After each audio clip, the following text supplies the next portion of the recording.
అమెరికాలో చిందరవందరగున్న మీ ఇంటికి handyman, cleaning, plumbing services కోసం కాంటాక్ట్ ఇన్స్టా సర్వీస్. యుఎస్ లో ఎక్కడైనా ఎప్పుడైనా for instant bookings visit instaservice.com. నమస్తే, welcome back to Suman TV. Present మనతో పాటు ఉన్నారు అనలిస్ట్ మందరి కృష్ణారెడ్డి గారు. నమస్తే సార్. నమస్తే అమ్మా.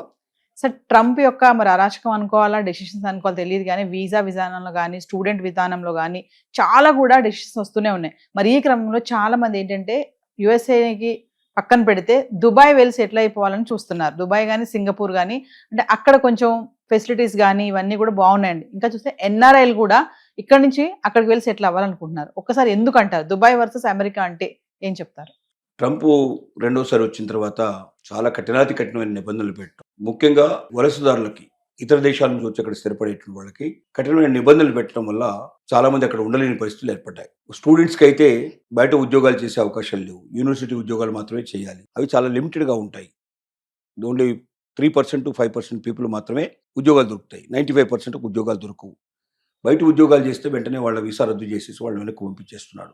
అలాగే H1B వీసా తప్ప వేరే వీసాల్లో ఎవరు ఉన్నా కూడా వాళ్ళు అక్కడ ఒక క్షణం కూడా ఉండకుండా వాళ్ళని బయటికి పంపించేట్టు ఏర్పాటు చేస్తున్నాడు. ఆల్రెడీ గ్రీన్ కార్డు వచ్చి పర్మనెంట్ మెంబర్షిప్ వాళ్ళకి రెసిడెన్షియల్గా, అంటే ఆ దేశ పౌరులుగా గుర్తించబడే వాళ్ళని కూడా ఏ క్షణంలో వాళ్ళ వీసా రద్దు చేస్తారో, ఎప్పుడు పంపిస్తారో తెలియని పరిస్థితులు అక్కడ ఉన్నాయి. గోల్డెన్ వీసా తీసుకున్న వాళ్ళకి మాత్రం కార్పెట్ పంచి వాళ్ళని పిలిపించేట్టు ఏర్పాటు చేస్తున్నాడు.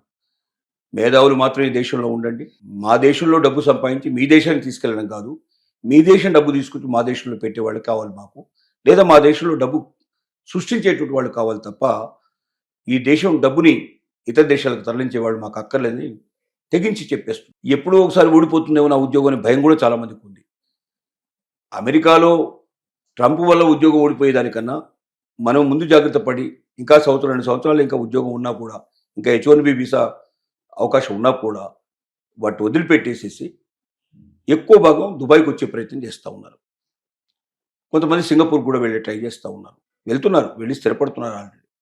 కారణాలు ఏంటంటే దుబాయ్లో ప్రపంచంలో ఏ దేశంలో లేని కొన్ని సౌలభ్యాలు ఉన్నాయి. ఇన్కమ్ ట్యాక్స్ కలెక్ట్ చేయని దేశం దుబాయ్. దాదాపుగా చిన్న దేశాలు కూడా చాలా ఇన్కమ్ ట్యాక్స్ కలెక్ట్ చేస్తారు. అరుదుగా కొన్ని దేశాల్లో మాత్రమే, వేళ్ల మీద లెక్కించదగిన దేశాలు మాత్రమే ఇన్కమ్ ట్యాక్స్ కలెక్ట్ చేయవు. దాంట్లో ఇంత అభివృద్ధి చెందిన దేశాల్లో దుబాయ్ ఒక్కటే ఇన్కమ్ ట్యాక్స్ కలెక్ట్ చేయని దేశం. ఇన్కమ్ ట్యాక్స్ అంటే మీరు ఎంత సంపాదించుకుంటారో అంత డబ్బు మీదే. రెండోది ఏంటంటే రిస్ట్రిక్షన్స్ చాలా తక్కువ, ట్యాక్సెస్ చాలా తక్కువ, తర్వాత రిలాక్స్డ్ లైఫ్. ముఖ్యంగా భారతీయ కల్చర్ ఎక్కువ కనబడుతుంది. దాదాపుగా 50 లక్షల నుంచి 75 లక్షల దాకా మన ఇండియన్స్ అక్కడ ఇవాళ సెటిల్ అయిపోయిన కనబడుతుంది. ప్రతి 23 మందిలో 22 మంది బయట నుంచి వచ్చి అక్కడ సెటిల్ అయిన వాళ్ళే. దుబాయ్లో ఉండే వాళ్ళకన్నా, అంటే దుబాయ్లో అక్కడ ఉన్నటువంటి, దుబాయ్ స్వయంగా వాళ్ళకున్నటువంటి జనాభా కన్నా 22 రెట్లు బయట నుంచి వచ్చిన వాళ్ళ వల్లనే ఉండిపోయింది. 200 జాతులు అక్కడ నివసిస్తున్నాయి దాదాపు. అంటే ప్రపంచంలో ఉండే ప్రతి జాతి, ప్రతి దేశం నుంచి అక్కడ వచ్చి స్థిరపడే వాళ్ళు చాలా మంది కనబడతారు మనకు. Indian schools, Indian colleges, Indian education institutions కోకొల్లలుగా ఉన్నాయి. ఒక రకంగా భారతదేశం తర్వాత భారతదేశం లాగా కనబడేటువంటి దేశం ఏంటంటే దుబాయ్. మనం బయటికి వెళ్ళామంటే మన భాష మాట్లాడే వాళ్ళు దొరుకుతారు. మనం గట్టిగా అరిచామనుకోండి, మన భాషలో 10 మంది పరిగెత్తుకుంటూ వస్తారు. అంటే అంత దగ్గరగా ఉండేటువంటి అవకాశాలు ఉన్నాయి.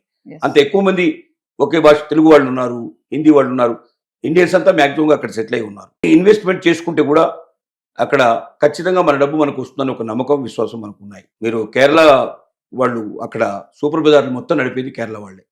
రిటైల్ బిజినెస్ అంతా కూడా కేరళసే చూస్తారు ఎక్కువ భాగం మ్యాక్సిమంగా. తర్వాత విందు వినోదాలు విపరీతంగా ఉన్నాయి. డబ్బు ఖర్చు పెట్టగలిగే వాడికి ఆనందం, సంతోషం ఎంత కావాలో దొరుకుతుంది. డబ్బు సంపాదించడానికి అవకాశం ఉంది, డబ్బు ఖర్చు పెట్టే అవకాశం ఉంది. సో ఇన్ని రకాల అవకాశాలు ఒక దేశంలో దొరకడం అనేది చాలా కష్టం. అమెరికా లాగే రిస్ట్రిక్టెడ్ దేశంలో ప్రతిక్షణం ఏం జరుగుతుందో తెలియకుండా, ట్రంప్ రాత్రి పడుకుంటే పొద్దున్న లేచి ఎవడు పీక వేసేస్తాడో, ఎవడిని వేటు వేసేస్తాడో తెలియని పరిస్థితి లోపల భయం అంటూ బిక్కుమంటూ బతికేదానికన్నా ఆనందంగా, సంతోషంగా, ఒక్క పైసా ట్యాక్స్ కట్టాల్సిన అవసరం లేకుండా వచ్చే డబ్బంతా ఉపయోగించుకునే పద్ధతి లోపల మంచి ఉద్యోగాల్లో కూడా సెటిల్ అవ్వడానికి అవకాశం ఉండే పరిస్థితులు ఉన్నప్పుడు ఎందుకు వదిలిపెట్టకూడదు? పైపెచ్చు 15 లక్షల రూపాయలకి అక్కడ పర్మనెంట్ వీసా దొరికే అవకాశాలు కూడా ఉన్నాయి. 15 లక్షలు అంటే ఎక్కడి 47 కోట్లు, ఎక్కడ 15 లక్షలు? టిప్ అన్నట్టు మామూలుగా 15 లక్షలు అనేది పెద్ద విషయమే కాదు. మరి ఇవాళ ట్రంప్ వీసాకే అడ్వాన్స్ కట్టమంటున్నాడు, $15,000 కట్టమంటున్నాడు. మరి దానికన్నా ఇది బెటర్ కదా. కాబట్టి ఎక్కువ మంది అమెరికా నుంచి అక్కడికి వస్తున్నారు. స్టూడెంట్స్ మాత్రం ఎక్కువగా దుబాయ్కి వెళ్ళే అవకాశాలు ఉండవు. ఎక్కువగా మనకు యూరోపియన్ కంట్రీస్కి ఎక్కువగా వెళ్తున్నారు. అమెరికా తర్వాత యూరోపియన్ కంట్రీస్ని ఎక్కువ ఎంచుకుంటున్నారు. ఎందుకంటే ఎడ్యుకేషన్ స్టాండర్డ్స్ దుబాయ్లో అంత గొప్పగా ఉండవు. ఇన్స్టిట్యూషన్స్ కావాల్సినవి ఉన్నాయి, కానీ స్టాండర్డ్స్ మాత్రం తక్కువ.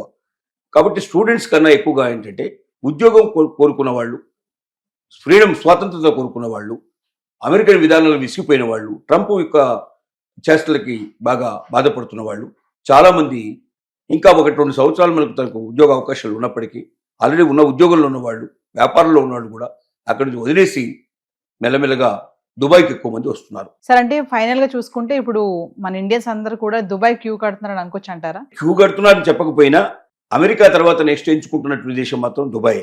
అంటే స్టూడెంట్స్ కాదు, స్టూడెంట్స్ కాకుండా ఉద్యోగాన్వేషణలో వెళ్ళే వాళ్ళకి హైయెస్ట్ జాబ్స్ దొరకకపోయినప్పటికీ మిడిల్ జాబ్స్ వస్తున్నాయి. అంటే మరీ లోయెస్ట్ కాకుండా హైయెస్ట్ కాకుండా మధ్య రకమైన జాబ్స్ ఎక్కువ ఉండే వాళ్ళు ఇక్కడికి వచ్చే ప్రయత్నం చేస్తున్నారు. ఎవరైతే అమెరికాలో హైయెస్ట్ పోస్ట్లో ఉన్నారో వాళ్ళకి అక్కడ పెద్ద చింత లేదు. వాళ్ళని అక్కడ వదులుకోవడానికి అమెరికా సిద్ధంగా లేదు. కాబట్టి వాళ్ళు రావడం కష్టం. తర్వాత ఉండే వాళ్ళు ఎవరున్నారో వాళ్ళకి అవకాశాలు మెండుగా ఉంటాయి. ప్రపంచంలో ఏ దేశంలోకి వెళ్ళినా మెండుగా ఉంటాయి. కాబట్టి వాళ్ళు ఏం చేస్తున్నారంటే అక్కడ ఉద్యోగం వదిలిపెట్టినా మనకు దుబాయ్లో ఉద్యోగం గ్యారంటీగా దొరుకుతుంది. దుబాయ్లో ఈ రిస్ట్రిక్షన్స్ లేవు. మనం కావాలంత సంపాదించుకోవచ్చు. ఎంత ఆనందపడాలో అంత సంతోషపడడానికి అవకాశాలు ఉన్నాయి. ఎందుకంటే అక్కడ క్లబ్లు కానీ పబ్లు కానీ రకరకాల ఆనందాలు సంతోషాలు పొందడానికి ఎంటర్టైన్మెంట్ రిక్రియేషన్ కావాల్సినంత ఉంది. ముఖ్యంగా ఇండియన్ రిక్రియేషన్ పొందడానికి ఇండియన్ సినిమాలు కానీ ఇండియన్ సంబంధించినటువంటి అక్కడ వేరే రకమైన రిక్రియేషన్ సంబంధించినటువంటి అనేక రకాల అవకాశాలు దుబాయ్లో ఉన్నాయి. ఒక రకంగా సెకండ్ ఇండియా అని చెప్పుకోవడానికి ఒక అవకాశం ఉంది. అని మనకు ప్రభుత్వం నుంచి ప్రకటన ఏమీ లేకపోయినప్పటికీ ఒక రకంగా సెకండ్ ఇండియా లాగా ఉంటుంది. అక్కడ హిందీ మాట్లాడేవాళ్ళు కోకొల్లుగా దొరుకుతారు, అలాగే అన్ని భాషలు మాట్లాడేవాళ్ళు దొరుకుతారు. ఆనందం సంతోషం స్వయంగా ఉంది. నిశ్చింతగా జీవితం గడిపే అవకాశం ఉంది. అక్కడ ఏ రకంగా కూడా గొడవలు కొట్టాటలు చాలా తక్కువ, పేల్చుకోవడాలు కొట్టుకోవడాలు చాలా తక్కువ. అక్కడ ఉండే మనస్తత్వాలు కూడా చాలా బాగుంటాయి. రెండోది ఇతర దేశాల్లో ఉన్నాం కాబట్టి వేరే వాళ్ళు కూడా అంతగా ఎవరు కూడా రియాక్ట్ అయ్యే అవకాశాలు ఉండవు. ఒక నిశ్చింతమైన జీవితం గడపడానికి అవకాశం ఉందని మాత్రం చెప్పుకోవచ్చు. Thank you.